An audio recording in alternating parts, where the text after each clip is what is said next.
भारत में हुई स्टारलिंक की एंट्री अंबानी के छूटे पसीने, क्योंकि अब इंटरनेट आसमान से बरसेगा, वो भी जीबीपीएस की रफ्तार से, और जमीन पर खड़े टावरों से कमाने वालों की नींदें अब उड़ चुकी हैं। जैसे ही एलन मस्क की कंपनी स्टारलिंक को भारत में सैटेलाइट इंटरनेट सर्विस देने की आधिकारिक मंजूरी मिली, पूरे टेलीकॉम सेक्टर में हलचल मच गई। एलन मस्क की कंपनी अब भारत के गांव-गांव, जंगल-जंगल और पहाड़ों तक हाई स्पीड इंटरनेट पहुंचाने आ गई है, बिना किसी जियो टावर, एयरटेल ब्रॉडबैंड या फाइबर ऑप्टिक की भीख के। अब तब मुकेश अंबानी, सुनील मित्तल और दूसरे टेलीकॉम दिग्गज ये सोचते थे कि इंटरनेट उनके बाप की जागीर है, लेकिन अब इन सब का बाप भारत में कदम रखने को तैयार है। भारत द्वारा की गई आधिकारिक पुष्टि सिर्फ एक सर्विस की मंजूरी नहीं है, बल्कि ये भारत में टेलीकॉम वर्ल्ड ऑर्डर की उलटी गिनती है। पर सवाल अब ये नहीं कि मस्क कितनी तेजी से बढ़ेंगे, सवाल ये है बाकी कंपनियां कितने दिन टिकेंगी। तो आइए आज की इस वीडियो में समझते हैं पूरा मामला। भारत में स्टारलिंक की एंट्री की शुरुआत होती है प्रधानमंत्री नरेंद्र मोदी के अफ्रीका दौरे से। एक तरफ ब्रिक्स और अफ्रीकी यूनियन की बड़ी बड़ी बैठकें हो रही थीं, और प्रधानमंत्री मोदी वहां डिजिटल कनेक्टिविटी पर जोर दे रहे थे। वहीं दूसरी तरफ भारत की राजधानी दिल्ली में एक क्रांतिकारी फैसला हो रहा था। एलन मस्क की company Starlink satellite communications private limited को आईएन स्पेस यानी Indian national space promotion and authorisation centre से भारत में सैटेलाइट इंटरनेट सेवा देने की मंजूरी मिल रही थी। ये वो पल था जब न सिर्फ भारत का डिजिटल भविष्य तय हुआ, बल्कि ये भी साफ हो गया कि अब भारत टावर नहीं लगाएगा, भारत अब सैटेलाइट से बात करेगा। अब आप सोचिए, एक ऐसा सिस्टम जहां न बिजली की दिक्कत, न केबल की झंझट, न टावर लगाने की मारामारी, बस एक डिवाइस, एक छोटा सा टर्मिनल जो आपके घर की छत पर लगेगा और आसमान से सीधा इंटरनेट लेकर आएगा। यानी कोई वायर नहीं, कोई कनेक्शन ड्रॉप नहीं, और सबसे बड़ी बात, इतनी तेज स्पीड कि आप सोच भी नहीं सकते। स्टारलिंक भारत में 600 जीबीपीएस की रफ्तार से इंटरनेट देने की तैयारी में है। जी हां, आपने सही सुना, केबीपीएस नहीं, एमबीपीएस नहीं, सीधा जीबीपीएस। और ये स्पीड सिर्फ शहरों में नहीं, बल्कि गांव, पहाड़, जंगल, नदी, बाढ़ग्रस्त इलाके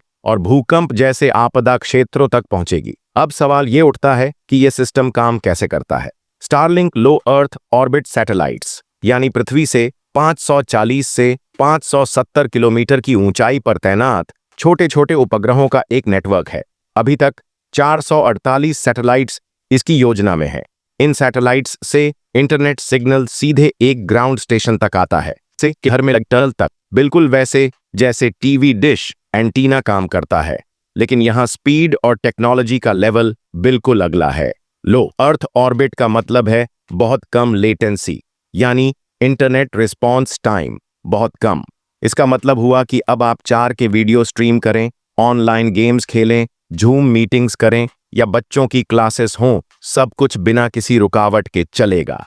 अब अगर हम भारत की डिजिटल जरूरतों को देखें, तो ये समझना जरूरी है कि भारत जैसे विशाल और विविधता वाले देश में सैटेलाइट इंटरनेट ही एकमात्र समाधान है जो हर व्यक्ति तक पहुंच सकता है। क्योंकि मोबाइल टावर हर पहाड़ी या जंगल में नहीं लग सकते, लेकिन सैटेलाइट से आने वाला इंटरनेट वहां भी पहुंच सकता है जहां इंसान के पांव भी मुश्किल से पहुंचते हैं। स्टारलिंक की एंट्री भारत में सिर्फ एक व्यापारिक फैसला नहीं है, यह भारत की रणनीतिक तैयारी का हिस्सा है। सरकार जानती है कि 21वीं सदी में डेटा ही असली ताकत है, और जब देश के हर नागरिक के पास इंटरनेट होगा, तभी वह अपने हक की लड़ाई लड़ सकता है, ज्ञान से जुड़ सकता है और ग्लोबल इकोनॉमी का हिस्सा बन सकता है। प्रधानमंत्री मोदी का यह सपना हमेशा से रहा है कि भारत के हर गांव में इंटरनेट पहुंचे, और अब वह सपना एलन मस्क के विजन के साथ मिलकर साकार होता दिख रहा है। लेकिन रुकिए, कहानी यहीं खत्म नहीं होती। स्टारलिंक को अभी आईएन स्पेस से मंजूरी मिली है, लेकिन इसके बाद भी कई रेगुलेटरी पड़ाव बाकी हैं। जैसे भारत के डिपार्टमेंट ऑफ टेलीकम्युनिकेशन से लाइसेंस, स्पेक्ट्रम की मंजूरी, डेटा प्राइवेसी के नियमों का पालन, और सबसे जरूरी, भारत में लोकल मैन्युफैक्चरिंग और टर्मिनल की डिप्लॉयमेंट। भारत सरकार इस पूरी प्रक्रिया में बहुत स्पष्ट है, यह सर्विस भारत के फायदे के लिए होनी चाहिए, न कि सिर्फ एक विदेशी कंपनी के लिए पैसा कमाने का जरिया। यही वजह है कि भारत ने आईएन स्पेस जैसी संस्था बनाई है जो यह सुनिश्चित करती है कि प्राइवेट कंपनियों को स्पेस सेक्टर में लाया जाए, लेकिन देश की संप्रभुता, सुरक्षा और डेटा कंट्रोल से समझौता किए बिना। हालांकि जिस स्पीड से स्टारलिंक की बात भारत में चल रही है, उस हिसाब से ऐसा बताया जा रहा है कि अगर सब कुछ ठीक रहता है तो स्टारलिंक 2026 तक अपनी सेवाएं भारत में शुरू कर देगा। अब सोचिए क्या होगा जब स्टारलिंक 2026 तक अपनी सेवाएं भारत में शुरू कर देगा कि सेवा गांव-गांव तक पहुंचने लगेगी। गांव के बच्चों को ऑनलाइन क्लास मिलेंगी, डॉक्टर शहर से गांव के मरीज का इलाज कर सकेंगे, किसान मौसम की सटीक जानकारी और मंडी के रेट जान सकेंगे, युवाओं को वर्क फ्रॉम होम का मौका मिलेगा और सबसे बड़ी बात, देश के हर कोने में एक समान डिजिटल ताकत का एहसास होगा। इसलिए यह सिर्फ इंटरनेट नहीं, यह भविष्य है। स्टारलिंक की भारत में एंट्री से न सिर्फ ग्रामीण भारत जुड़ेगा, बल्कि देश की सुरक्षा और आपदा प्रबंधन क्षमता भी कई गुना बढ़ेगी।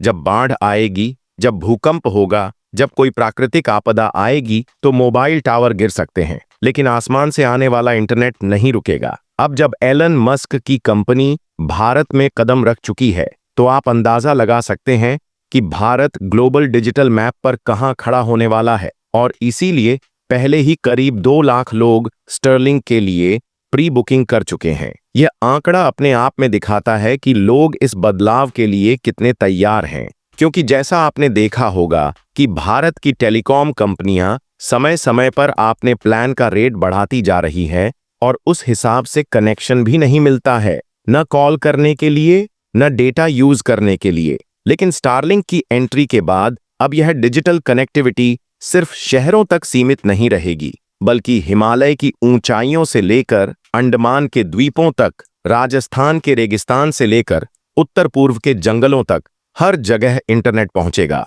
भारत में डिजिटल डिवाइड यानी शहर और गांव के बीच का टेक्नोलॉजी गैप अब पटने वाला है और शायद पहली बार गांव वाले शहर वालों से पहले 5G से भी तेज इंटरनेट चला रहे होंगे। यह सोचकर ही रोमांच होता है। अब एक और जरूरी बात, भारत सरकार इस पूरे प्रोजेक्ट को सिर्फ टेक्नोलॉजी के तौर पर नहीं देख रही, बल्कि इसे एक अवसर मान रही है, मेक इन इंडिया का, डिजिटल इंडिया का और एक आत्मनिर्भर भारत का। स्टारलिंक के साथ काम करने वाले डिवाइसेस का एक बड़ा हिस्सा भारत में ही बने। सरकार की यही कोशिश है। इससे देश में मैन्युफैक्चरिंग को बढ़ावा मिलेगा, रोजगार के अवसर बनेंगे और तकनीकी आत्मनिर्भरता की ओर भारत एक और बड़ा कदम बढ़ाएगा। तो अब सवाल ये नहीं है कि स्टारलिंक भारत में आएगा या नहीं, सवाल यह है कि क्या हम इस डिजिटल रॉकेट पर सवार होने के लिए तैयार हैं? क्या हम गांव-गांव में इंटरनेट के इस उजाले को पहुंचाने में भागीदार बनेंगे? क्या हम यह सुनिश्चित कर पाएंगे कि डिजिटल क्रांति सिर्फ सुविधा न बने, बल्कि समृद्धि का साधन भी बने?